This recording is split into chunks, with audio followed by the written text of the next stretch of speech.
ईद ए मिलादच्या सार्वजनिक सुट्टीमध्ये आता बदल करण्यात आलेला आहे। 16 सप्टेंबरच्या ऐवजी 18 सप्टेंबरला ईद ए मिलादची सुट्टी असणार आहे। राज्य सरकारकडून 18 सप्टेंबरला ईद ए मिलादची सुट्टी जाहीर करण्यात आली आहे।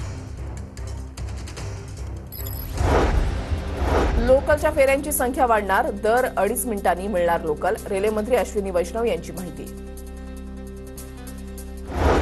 विसर्जन मिरवणुकीमध्ये उच्च क्षमतेचे ध्वनिवर्धक वापरल्यास जप्त, ध्वनिवर्धक यंत्रणा पुरवठादार डीजे विरुद्ध कारवाईचा करण्याचा पुणे पोलीस आयुक्त मितेश कुमार यांचा इशारा।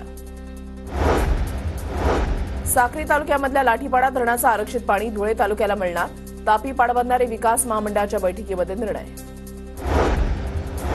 नंदुरबारच्या शहादा शहरामधील राम गणेश मंडळाच्या वतीनं सामूहिक गणरायाची आरती, गणरायाला महाप्रसादामध्ये 56 वस्तूंचा भोग, शेकडो गणेश भक्त महाआरतीला उपस्थित।